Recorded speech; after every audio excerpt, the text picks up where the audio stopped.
Kita buka dengan informasi pertama, Saudara. Dinas Sosial Provinsi Aceh bekerjasama dengan Yayasan Kasih Tuna Daksa kembali melakukan pengukuran fisik bagi penyandang disabilitas yang akan menerima 100 kursi roda adaptif atau cerebral palsy di halaman kantor Dinsos Aceh Rabu pagi. Penerima kursi roda ini berasal dari 15 kabupaten kota di Aceh.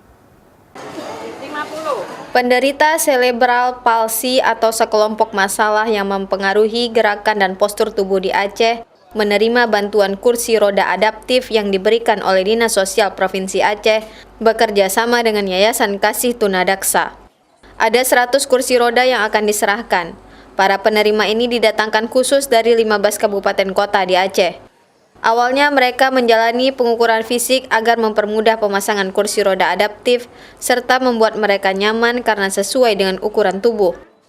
Penyerahan kursi roda merupakan kegiatan rutin yang menjadi fokus Dinas Sosial Provinsi Aceh terhadap penyandang disabilitas di Aceh.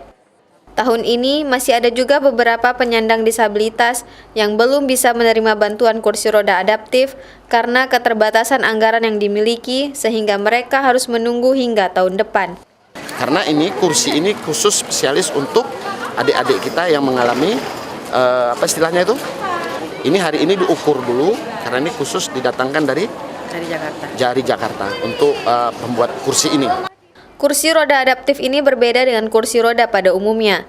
Kursi roda adaptif memang dirancang untuk mempermudah para penyandang disabilitas agar bebas bergerak serta menjadi kursi terapi bagi penderita CP ini.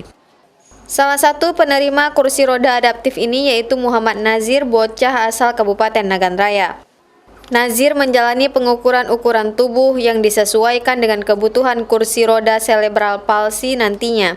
Di kasur, nggak bisa makan, si mamanya udah bawa kemana-mana nggak sembuh. Dari kepalanya aja terjepit, ya kan? Emang udah kayak gini lah.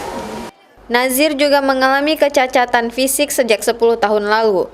Selama ini Nazir hanya bisa terbaring di kasur dan tidak bisa beraktivitas seperti anak normal lainnya. Orang tuanya kemudian mendaftarkan Nazir ke Dinas Sosial di kabupaten setempat agar bisa diberikan bantuan kursi roda terapi ini. Pemasangan kursi roda ini diperkirakan akan dilakukan bulan depan. Kursi roda ini juga dilengkapi alat penyangga sehingga mempermudah penderita CP untuk bergerak. Nova Misdayanti, Kompas TV, Banda Aceh.